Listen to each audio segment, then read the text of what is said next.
Bismillahirrahmanirrahim. Assalamualaikum warahmatullahi wabarakatuh. Alhamdulillahirrabbilalamin. Allahumma salli wa sallim ala sayyidina Muhammadin wa ala alihi wa sahbihi ajmain, amma ba'du. Bagaimana anakku, masih semangat? Semangat terus ya. Baiklah, pada pembelajaran kali ini kita akan membahas tematik, masih tema yang kelima, yaitu subtema yang ketiga, yaitu ayo belajar berwirausaha. Materi ini disusun oleh tim penyusun ya, 3 orang ya penyusun, yaitu ada Pak Fikri, ada Bu Penny, dan ada Bapak sendiri, yaitu Pak Umar.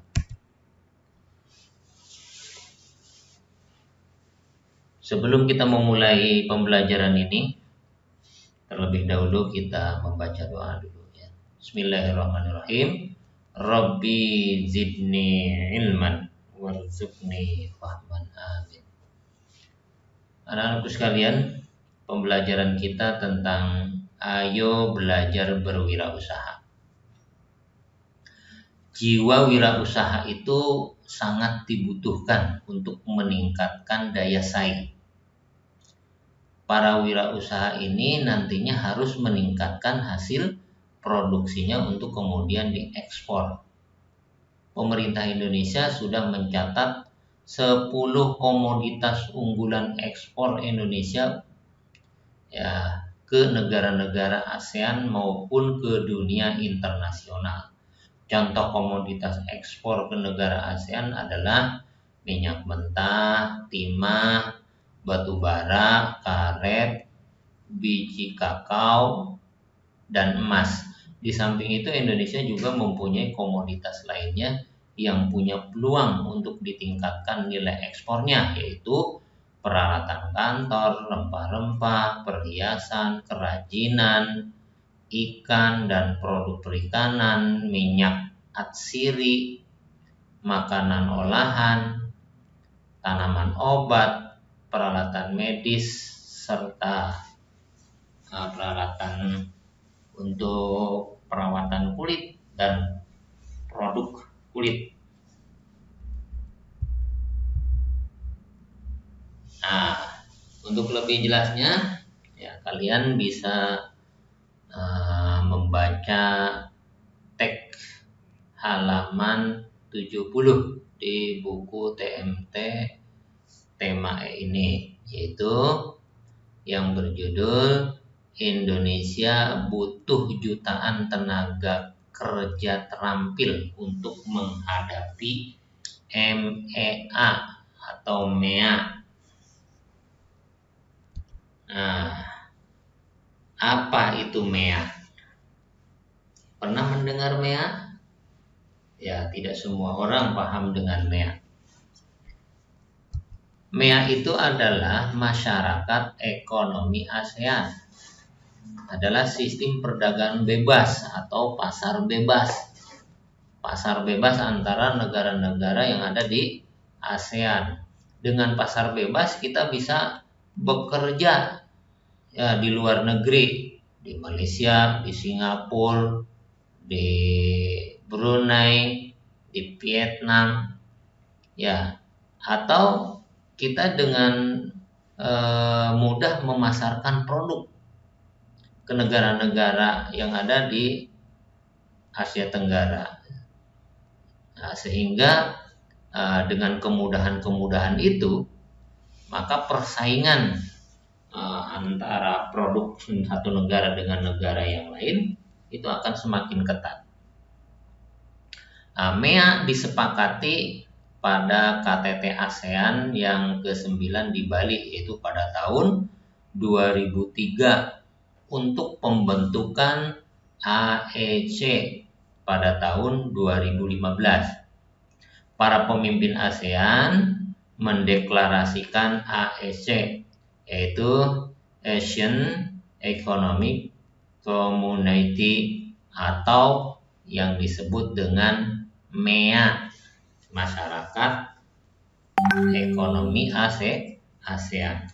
Tujuannya apa? Yaitu untuk menciptakan pasar tunggal dan pusat produksi yang ditandai dengan aliran barang, jasa, tenaga kerja, dan modal.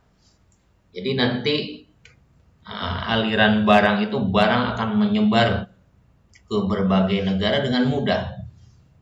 Begitupun jasa, tenaga kerja, termasuk tenaga profesional, ditambah dengan adanya modal. Modal nanti, modal usaha itu bisa kita mendatangkan dari negara luar atau Indonesia sendiri bisa menanam modalnya di negara-negara yang lain. Itu diberi kemudahan pada MEA ini, Masyarakat Ekonomi ASEAN.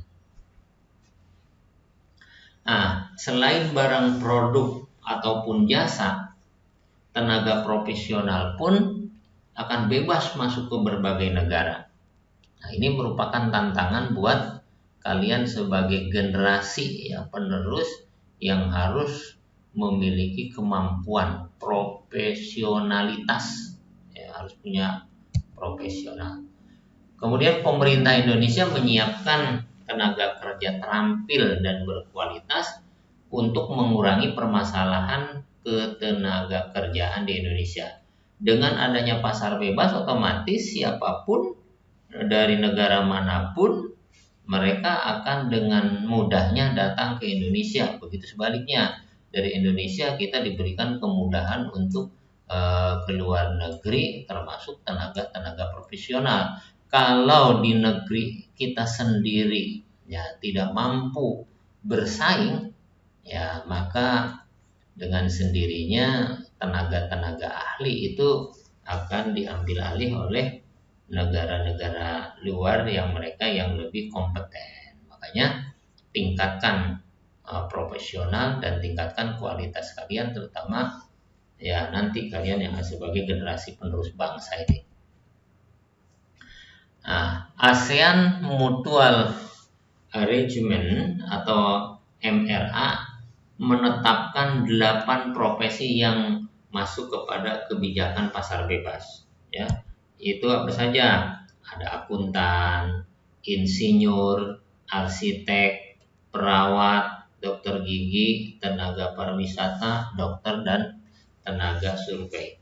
Tenaga-tenaga ini akan diberikan kebebasan untuk bersaing di negara kita maupun di negara-negara yang lain di Asia Tenggara. Dalam kebijakan ini Indonesia akan menerima tenaga kerja asing untuk profesi tersebut. Sebaliknya Indonesia harus mengirim tenaga kerja ke negara-negara ASEAN. Disitulah persaingan yang ketat.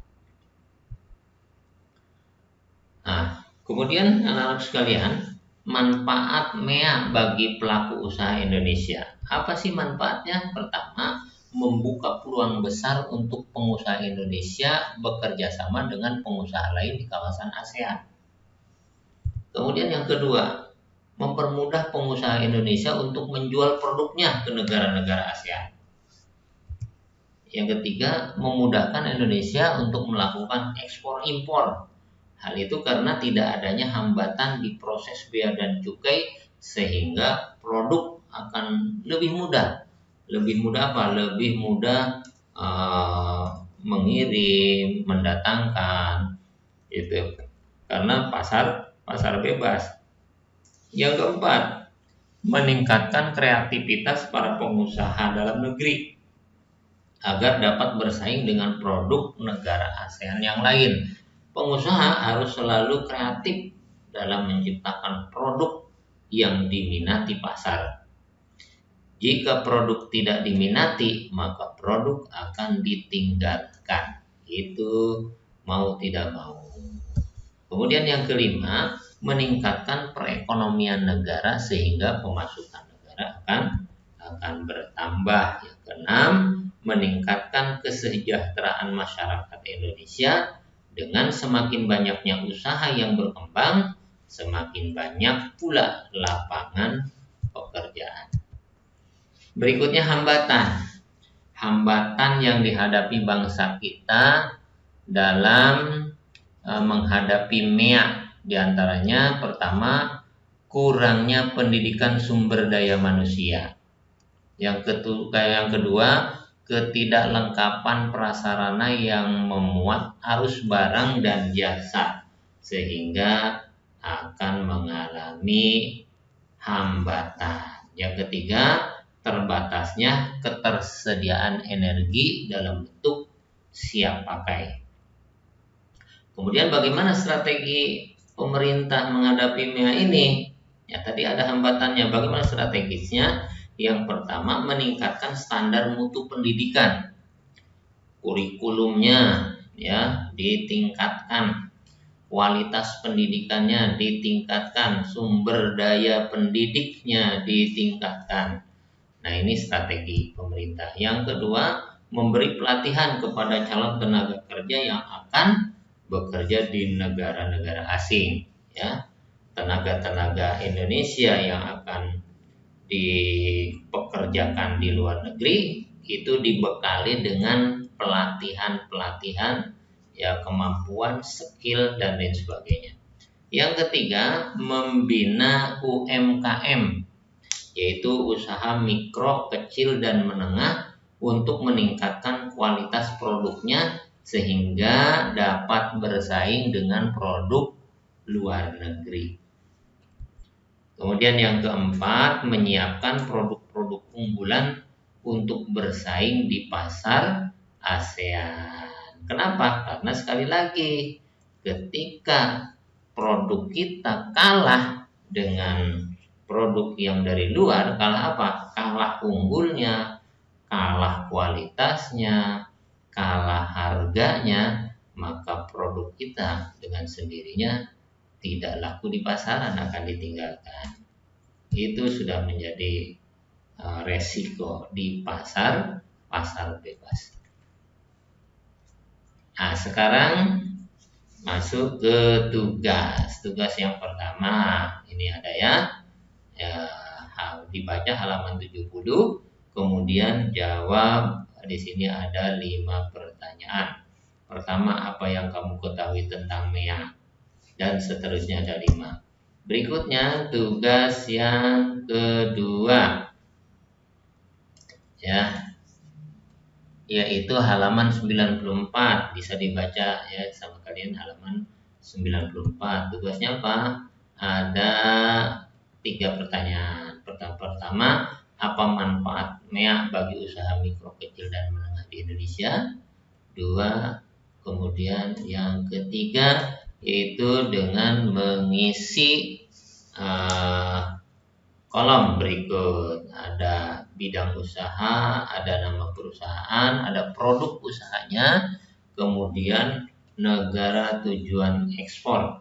Karena pasar bebas itu memberikan kemudahan untuk memasarkan barang produknya, termasuk ekspor impor. Maka di sini kalian bisa cari materinya, sumbernya di mana? Di internet, ya. Demikian materi pembelajaran kali ini. Terima kasih. Assalamualaikum warahmatullahi wabarakatuh.